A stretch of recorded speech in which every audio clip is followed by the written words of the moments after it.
Hello? Is this thing on? Can you hear me? 1, 2. Wait, I think it is working.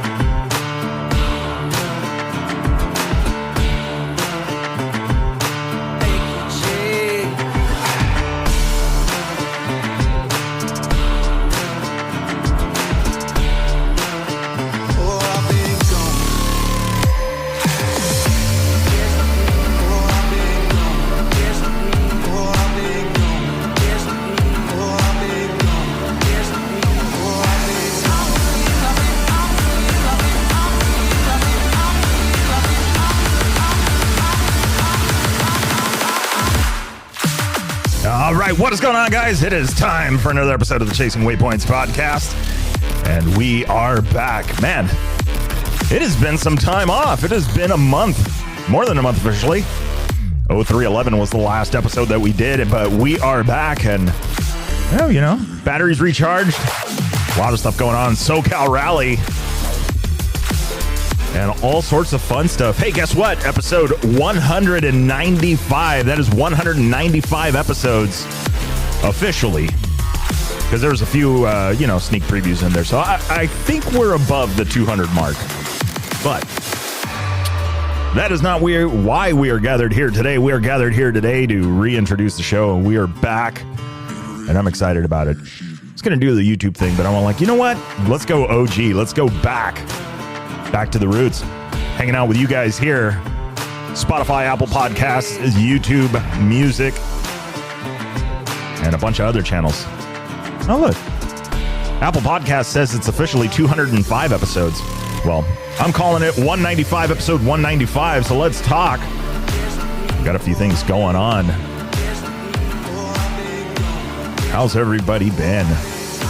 Got to see a lot of you guys out at SoCal Rally. A little bit different this year.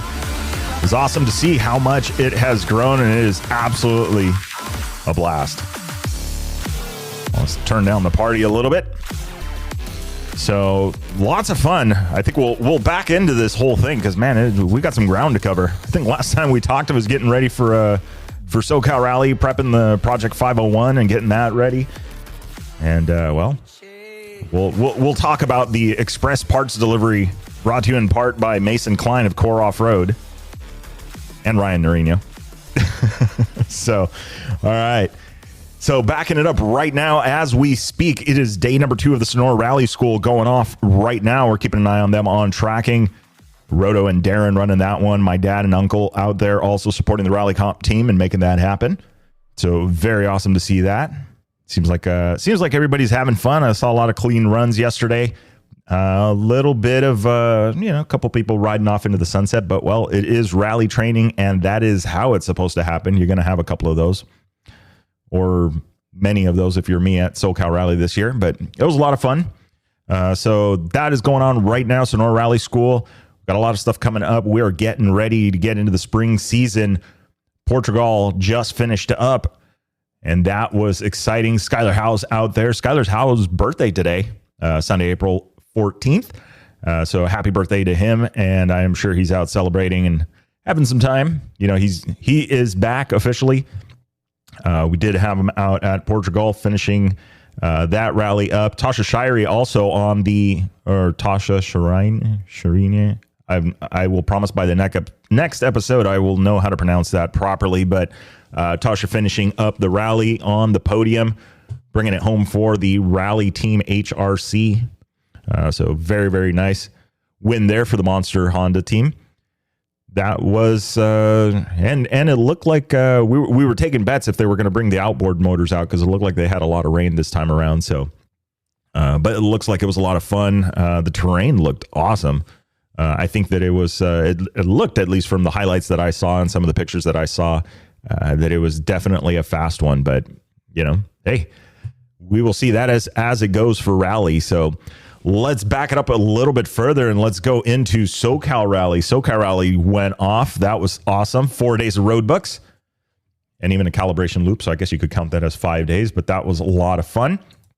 I can officially say, even though it was a very long day for me and a friend, that we were out there riding, and I can say that I have officially finished my first roadbook. I know that doesn't sound, that's almost kind of feels like a duh.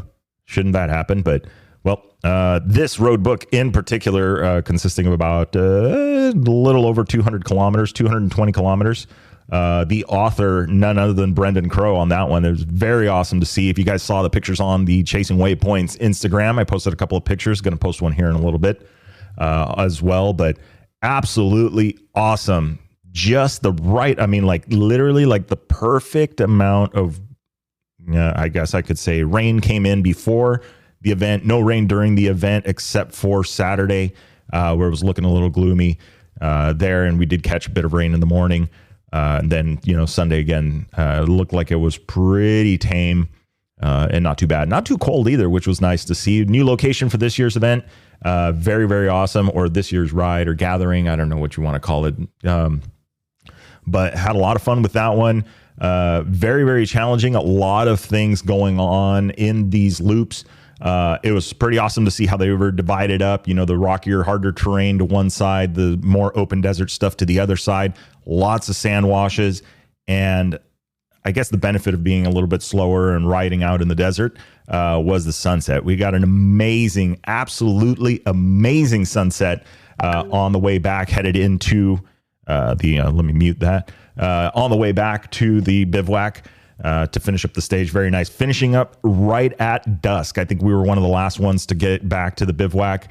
So that was really awesome to see. Got to try out the lights. Moto-minded, of course, leading the way on that one. I've got their Epic system on the bike with the Squadron Pro from Baja Designs and then the S2 Pro sitting right on top of that. Got the pencil beam version, so I got a little bit more distance out of it. Very happy with the lighting. Is it a full-on Baja race setup where it got 932,000 lumens where you don't want to look at it because it's brighter than the sun? Absolutely not. But for a stock headlight mask in a rally light configuration, that worked out really, really well. Very, very surprised at how much light I actually got from it, considering that before it only had the S4 or the Squadron Pro on there. So those additional 2,000 lumens sitting right up on top there gave me just the right amount of distance, which was awesome. It was exactly what I wanted. I just wanted a little bit more light out further. So that worked out really well. So working on some other stuff. I'm not going to allude to that. Yeah, well, I'll allude to it as far as that goes, but I'm working on another setup. I'm trying to perfect this this rally light thing, and things are coming. If you guys saw the pictures too, I have some stuff through RallyWorks, is what I'm calling it, to be able to mount a tablet, which we'll talk about that here in just a minute and how that worked. We got some new components on that one that I'll be sharing on the YouTube channel side of things. We'll do kind of a piece-by-piece review on it, but we did do... it's a mount, ran a tablet this time. Last year's event, I actually went with the paper roadbook, some RNS setups, rally comp, did that whole thing. But this time around, I'm like, okay, we're going to get into the digital thing and we're going to see how does this work, right? Our goal and what we've been doing is, obviously is working and trying to get people that are getting new into rally or just curious about getting into rally and, finding the most cost-effective way to get into it.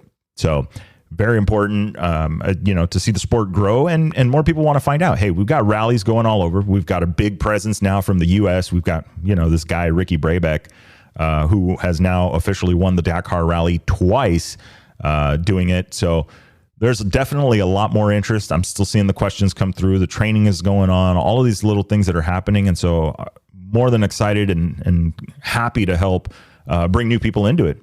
And well, even including the new gig. So we'll talk about that in a few. So very, very awesome though.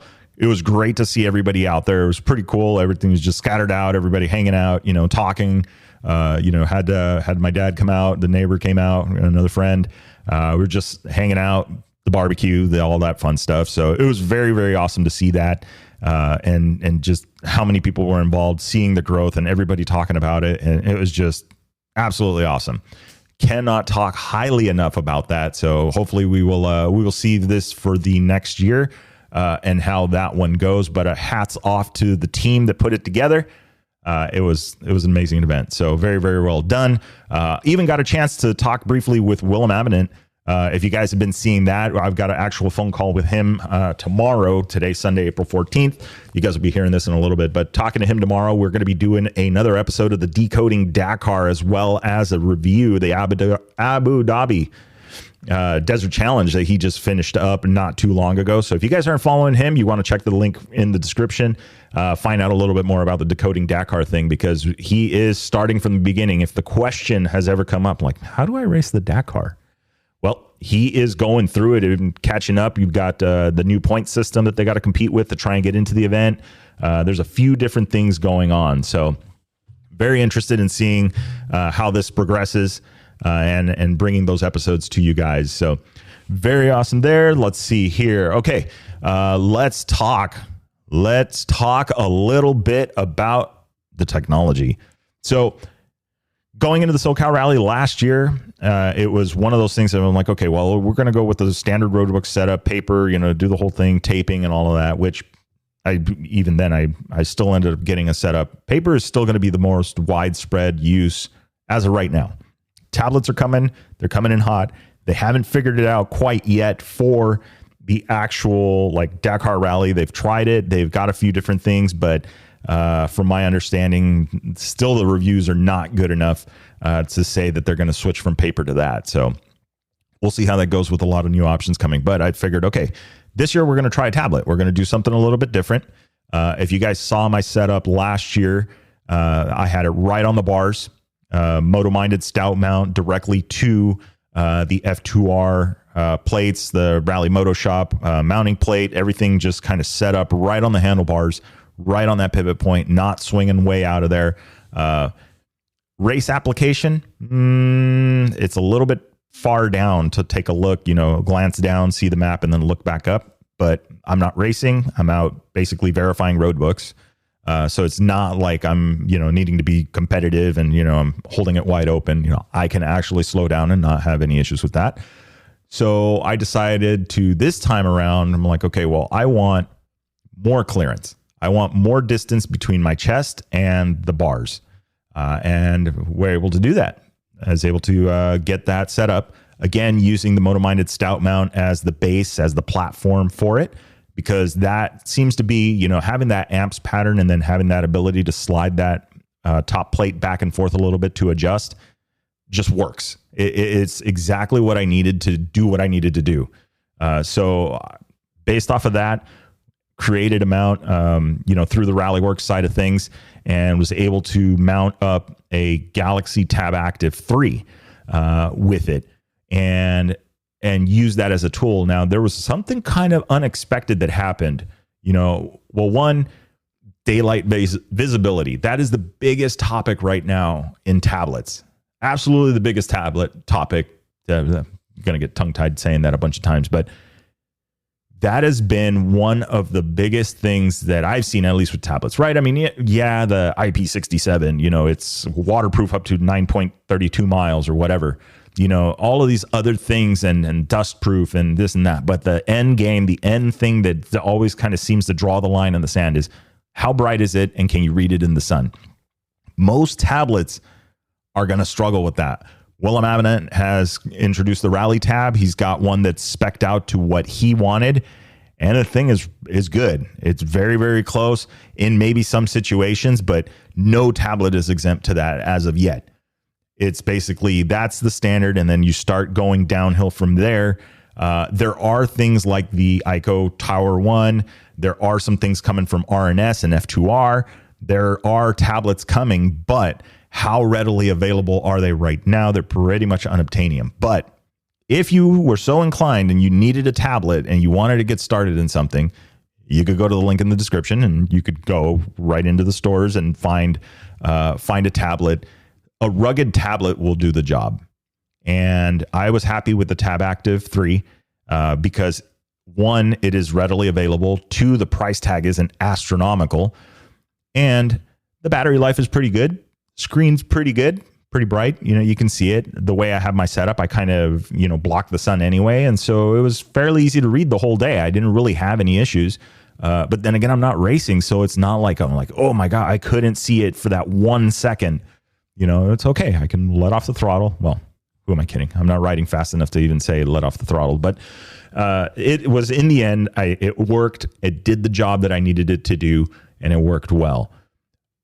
One of the key parts, though, I'm going to say one of the key parts that made a difference in that, and there was a few other people running this tablet out there that I saw, but one of the biggest things was the power. So in order to run this tablet, one of the first things you got to do is you got to run the brightness all the way up, right? You're going to have to max it out. Yeah, well, there goes the screen life. I know, but that's part of the game, right? So you got to max it out. Well, which that means is now you are making the tablet run at the processor, the graphics processor run, and then the screen brightness all the way up.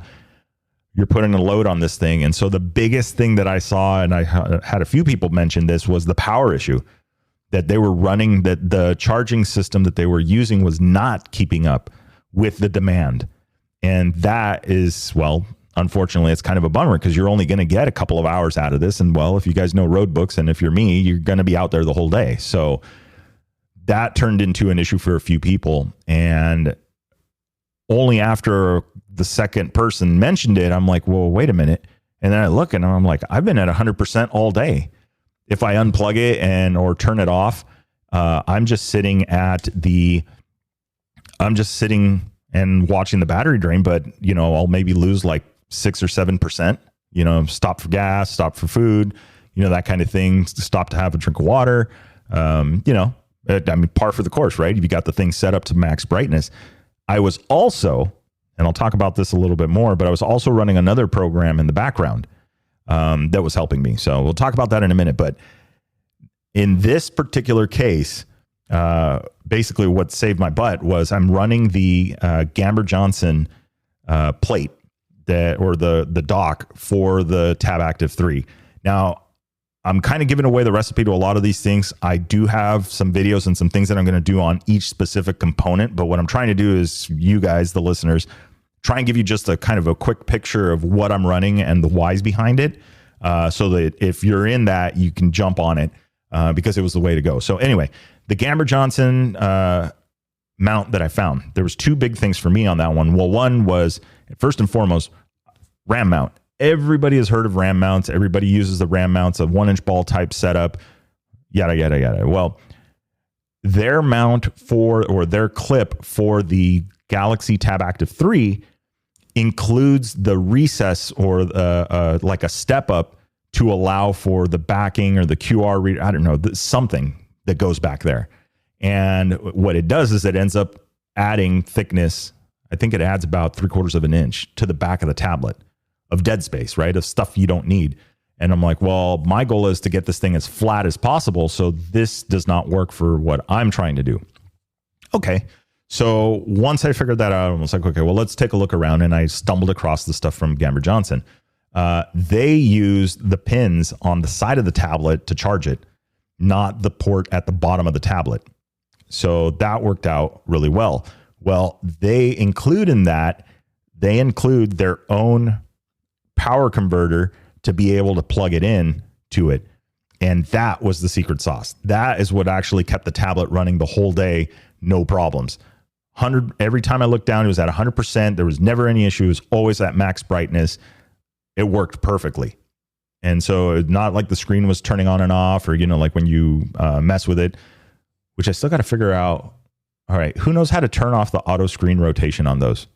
I need to do that because that was annoying. I'd be, for some reason I'd lean the bike way over and all of a sudden it goes into the other mode and now I can't read the roadbook correctly and blah, blah, blah, blah, blah. But anyway, if you know how to do that on Androids, how to lock the screen so it doesn't rotate, let me know. I want to know that. So anyway, that worked out super, super well. The only thing I did to really kind of quote unquote modify that thing was add a little bit of security. For those of you that saw the pictures, I actually went out and sized out 2 O-rings that would fit around it to kind of help keep the tablet in place just in case it unclipped. Never had an issue. I don't know that I hit hard enough. For some of you guys that ride a lot faster than that might be a thing, but I figured, well, I'm just going to slide some O-rings over this and it's just going to be like a seat belt. And it worked out. I just slid them over a little bit and they actually lined up with the boxes on the roadbook. Never knew they were there. Never got in the way. Never was like, oh, I can't see this number. So it worked out perfect. But that was the setup that I ran in addition to the mount that I made through RallyWorks to be able to mount the rally comp up front and just above the roadbook, because that's the setup I've been looking for, right? If I have a rally comp and I don't need to see the cap and auto heading on the tablet, I just want the roadbook on the tablet.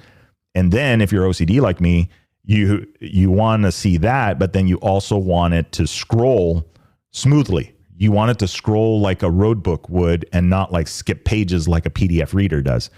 So with that, we did with I'm using the Pieced program. Let me see if I can find it here. It's like Pieced Roadbook Reader. Let's see here, Pieced Roadbook app. Yep, Pieced Roadbook Reader. And it worked out super, super well. You can program it. You can turn things on and off. I've heard that Terra Pirata is the same thing or very similar to. So I want to check that out and see if I can use that maybe and figure that out a little bit. You know, I got to get some more information on that one. I know that Willem Avenant uses that for his setup. So, you know, well, time to do a little bit more exploring. But anyway, so that worked out really, really well for me. Kept the power going all day. The tablet did not overheat. I didn't really have any issues with that. My only issue, and we'll talk about that here in just a second, was well, user error. With that, we had finished up the day. It was just absolutely awesome. It really was. It was one of those days. Now, yes, I got my ass handed to me because that was literally the first time riding after not riding for an entire year. Literally the last time I rode the bike was at SoCal Rally the previous year. So that was a bit of a challenge, but it worked out. We finished the stage. It was a long day, but you know, I remember the last little bit, it was like, okay, this road leads back to the campground or where we're camped. So we could go down this way, but this says it's only 20 more kilometers. And for those playing the home game, we were talking 12 miles.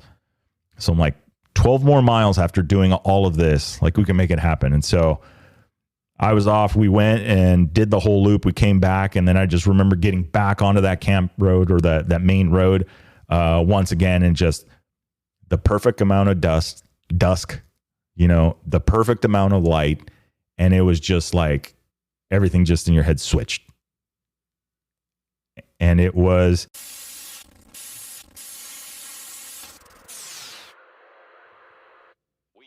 this program to bring you a special report. Hey guys, what's going on? This is Victor with the Chasing Waypoints podcast. Hey, super quick break in the episode. Let's talk about it. We have got the newsletter. If you have not signed up for that already, get on over to the link in the description. Head on over to the website and get signed up. So looking to bring you guys information on both Chasing Waypoints upcoming episodes, rally schools, rally events coming up, videos, all the stuff that we've got going on in the rally community here in North America and abroad. We're looking to share that with you guys. So if you haven't already, jump on over. Link is in the description. Head on over to the website, get signed up for the newsletter, and let's get back to the episode. Amazing.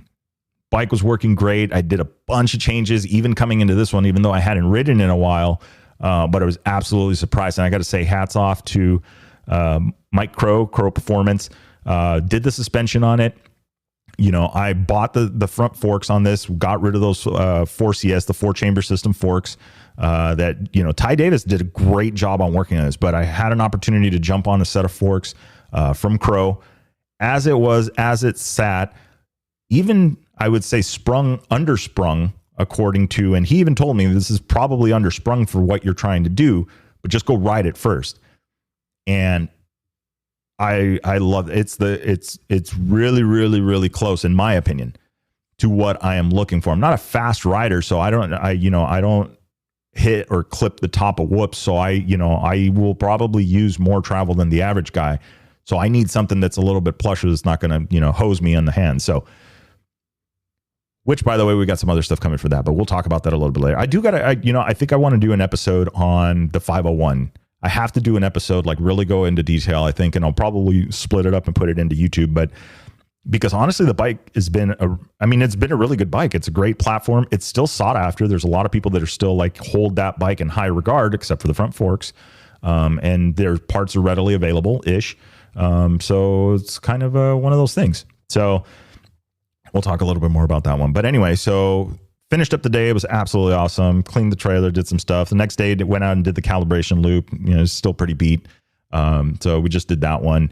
Then from there, I will say that,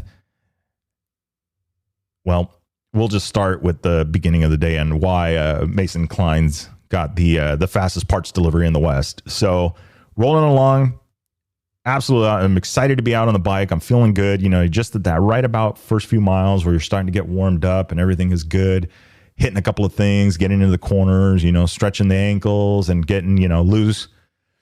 And get into the straightaway, kind of get into a couple of bumps, and then I go to grab the front brake, right? Just a little bit, just to slow it down.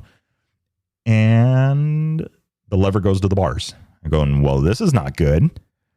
And so what is going on here? And then I hear a click and a pop.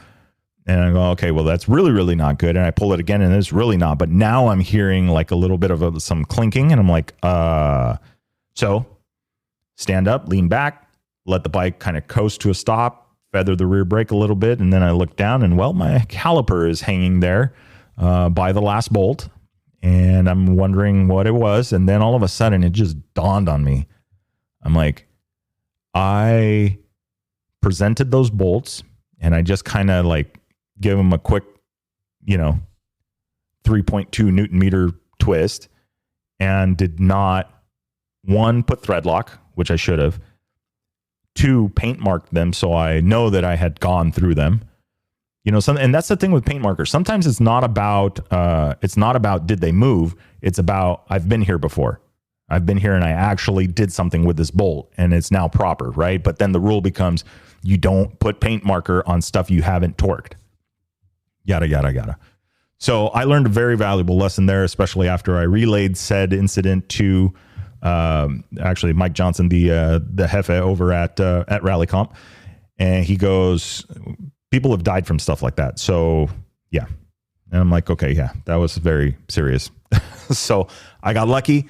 Will it ever happen again? Nope. I will now know much, much better. And you guys listening that have been riding bikes, you going, I mean, why isn't this? I know you expected better of me, but I don't know what it was. But in the end, I bought the paint marker. I'm doing all of that stuff now. And so I'm trying to really get like these builds dialed in.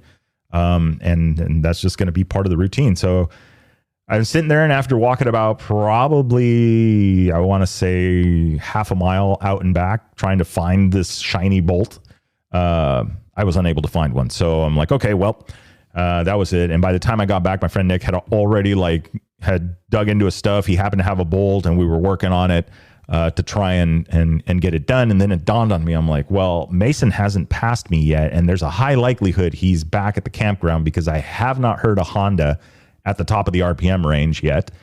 So I called him, and he happened to be there, and I said, hey, I need a brake caliper bolt. So him and Ryan Norino, we got you, are on our way.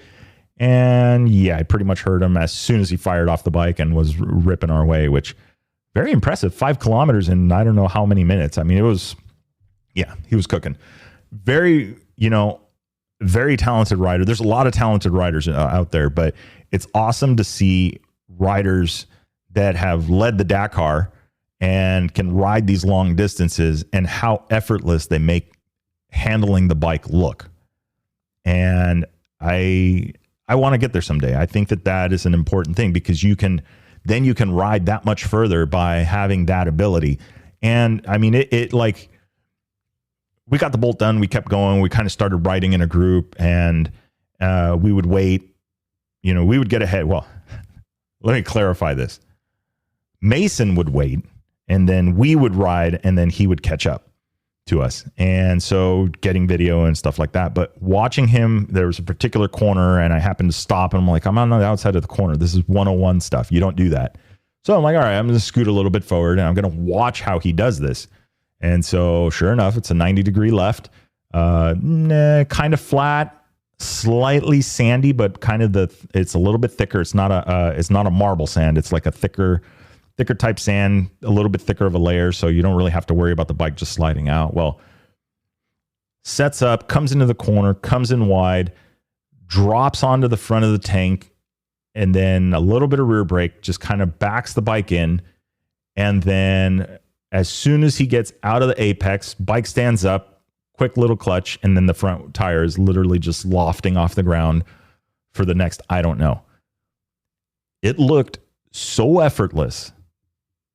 It was crazy. I mean, you had to be there to see it. And I just think about like how many hours of riding, how many things, how much stuff that he's had to do to get to that point. But the fact that he just makes it look effortless. And I think that if we could all get to that point in riding our motorcycles, riding our dirt bikes, and he's not pushing. It's not like a hard, like it was just slightly above a trail riding pace, but it just looked so much like there was no effort involved in it. And I was impressed by that. It was really awesome to see it, up close. The bike that he was on, if you guys know and have been following him, you know that he is running with Honda South America, or Honda Brazil, I believe it is. Something like that. And the bike that he's on is basically the rally bike that they use down there. It's more of a rally light-ish setup because it does have an additional fuel capacity. It does have an additional rear tank on it, but a very, very good bike. And so, I like seeing the technology of it. But anyway, so really, really awesome to see. It was a lot of fun doing that. It was cool once they got out and we were on our own doing our thing with the roadbook. It worked out really, really well. I mentioned a little bit earlier about other program that was running. This is where I realized that the tablets were going to be a thing. It's when we're out in the middle of nowhere. I'm running the tablet. I'm also in the background. I'm running the Gaia GPS app with the GPS file of the roadbook, right? The actual line on it. And for those, there's some people that are absolute rally purists right now that listen to the show and saying, that's cheating and that's going to go. Yes, you're right. If this was a competitive event, that is cheating. You are not allowed to have anything that has any kind of GPS tracks on it or creates a GPS track. Like, if I am not mistaken, like say, for instance, Skylar House is not allowed to wear his Garmin watch because, well, it, tracks and blah, blah, blah. But, but that way you don't have any heart rate monitor function now because of that. But they are very, very, very, very, very, not secretive, very strict on that kind of stuff. For instance, also, your odometers. Odometers have to be wheel driven, cannot be GPS driven at last glance at the rule book. So imagine all this technology you have to be able to perfectly find your position, and you're not allowed to use it in a competitive event because it is against the rules, at least for the Dakar. So that's where I was like, okay, yeah. So not allowed to do that. But when I'm riding and I would get turned around, I mean, there was a few spots where it was like, okay, I missed a turn. I did something. I did the other. It was, like, all right, cool. I'm going to go into the roadbook. I know where the roadbook note is. I know where my kilometers is. I need to find where the line was. So then I would go into the Gaia app, go back, and then find, okay, here's the line. I'm going to ride back to it. And now I want to see like, okay, here's where I should have made my decision. What was the decision that I made and which way did I go wrong? And I was able to pinpoint that. So as a training tool, is like right then it was instant gratification. It was like, aha, that's what I did wrong. I should have waited another little bit, and then that's where that would have been. Or I should have turned in earlier, slowed down earlier, or there's something that I was instantly able to identify by doing that to know that, okay, this is where I screwed up. Now we're back on the road book. Now it's time to get back to business. And then we just continue on down the road book. And of course, the next note, I'd screw that up too, and then figure it out. But it turned into kind of a little bit of a routine where it helped coach me in like, okay, this is, you got to see these things, you got to slow down. And I thought that as a training tool, the tablet just gained that much more value, because unless you have another GPS on there and you have you have the road book in paper format or whatever it is, then now you've got to figure out like, okay, well, now let me switch to this. Let me do that. Or it's more things on the handlebars, right? You're only complicating your setup. So to me, I didn't think about that going into it. It wasn't until I was out on the stage, I'm like, well, wait, I have the GPS track and well, why don't I just fire that up? And I let it run in the background, while I was running. So again, more demand on the processor for the tablet, and still had no problem. So I was blown away by that, especially after hearing it. And it's a pretty simple setup. It's a positive and negative. It comes with a long lead. You just got to, take it up, do some slack.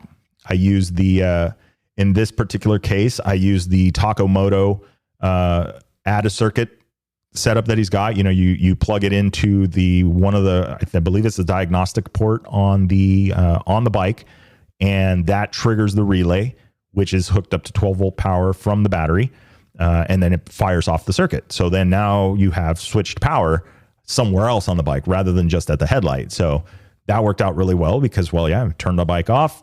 I'm not draining the battery, not doing all that. So it would work out. So hats off to Takamoto on that one. That was pretty awesome. And then from there, it was pretty cake. Once I figured out, okay, you get rolling, you get going, you get into a rhythm, you start slowing down earlier, you start looking, you kind of get honed in. I struggled a little bit on the single track and the off-piste. For those playing the home game, that's basically when the roadbook says, make a left turn, and you look to the left, and it doesn't look like there's a lot there, and there's usually not a defined trail unless there's people that have gone in front of you. In the SoCal desert, though, that really generally ends up being kind of a single track setup, right? There usually is some kind of single track trail there. But with the rain that we had gotten and the sun, the plants had started to grow, and so it was difficult to see these trails. So that also came in handy, where I was like, okay, I'm going to go back to the fence where it says that this starts, and then I'm going to look at the line, and I'm going to get right on the line, and then I switch back to the roadbook, and I was like, okay. And it was a struggle because it was grown, and it was difficult to see it. So I started, widening up my line choice, and I would find lines the other way that were headed kind of in the same direction. That's where you rely on your cap, right? You get onto that line, and then you just kind of stick to the cap heading. Cap heading, for those playing the home game, again, is your compass direction relayed to you in degrees. 0 or 360 is north. So 180 south, right? 270 west. Yeah, 90 east. So it runs on a 360 degree clock there. And they give you, typically on a roadbook, they'll give you your cap heading, and that's the direction you're supposed to head in. They've introduced, or they have, different letters on it. So it could be a cap average, where it's kind of that way, or they're a more specific call out where it is that way. There's different ways that they relay that to you based on the letter that's after the heading itself.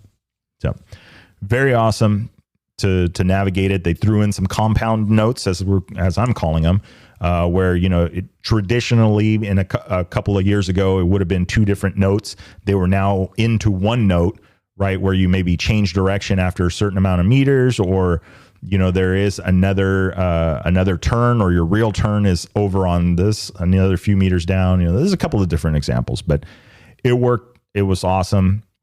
I had a lot of fun. So looking forward to that one. I'm working on getting back into the garage since I found a few things. I got to spring the bike just a little heavier for my weight. I want to clean it up and try some different things and get ready. I am going to pull the roadbook stuff off temporarily because I want to go log some miles. Probably going to do some stuff with, if you guys haven't heard, I did do an episode with Edgar Cota. He's an Ironman racer out of San Diego. And we were talking about, doing some classes and doing some riding because, I want to get safer and I want to get a little bit quicker. Once you get the seat time, that's what generally starts to happen. So that's what I'm looking to do. That's going to be coming up. Probably going to be working on the bike all day tomorrow in the garage after we do some cleaning today and stuff. So yeah, that's kind of been the rundown. I'm trying to think what I missed. I mean, I feel like it's been a month since we've talked, and so it's been interesting. I did in this meantime, in the month that I was gone, and this was right after SoCal Rally getting back was my start. For those of you that didn't know, I was I am now a former Tesla employee. I spent a few years there doing the thing, And conversation was always open back. And I decided it was time to make a change. Not afraid to make a change. So officially, I am back at San Diego BMW Motorcycles as a working in the service department. Right, the title doesn't matter. In the service department and having fun. I mean, that was like. It's kind of a crazy thing, right? When you decide to make a choice and make a change, and it's just sometimes, you second guess yourself, like, is this the right thing? Am I just being weak and not, like, why, why do that? Like, do you really need to do that? Or are you just, trying to run away from something, blah, blah, blah. And it was a very interesting conversation that I had with myself about that. But in the end, I chose mental health over all else. So that was important to me.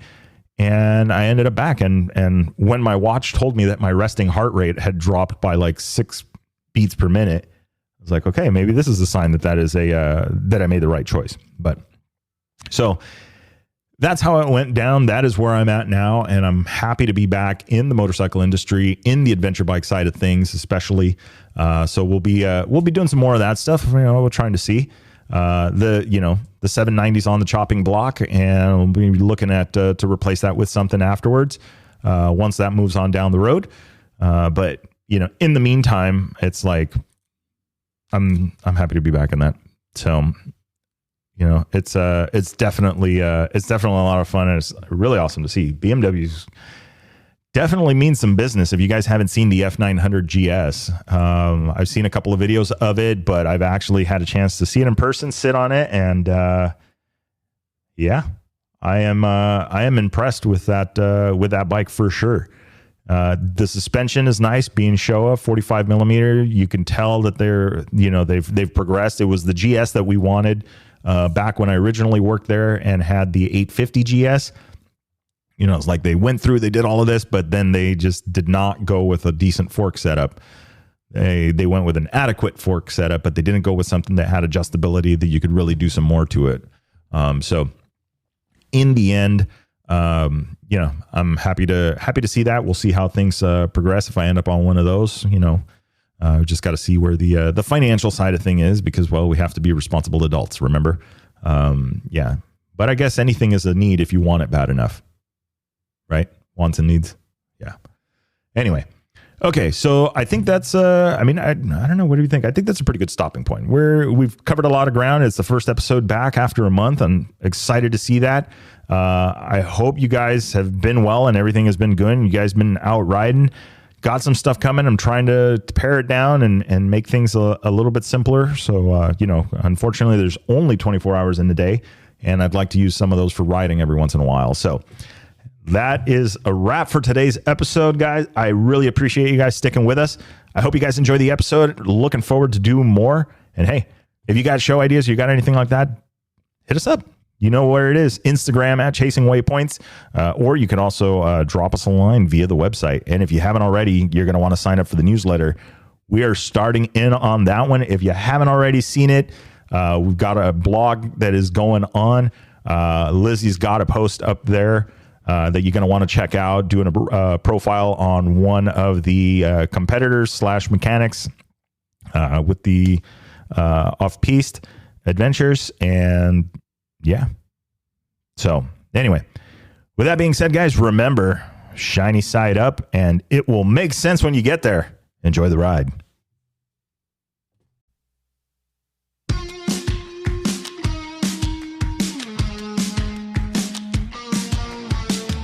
All right, that is a wrap for the Chasing Waypoints podcast.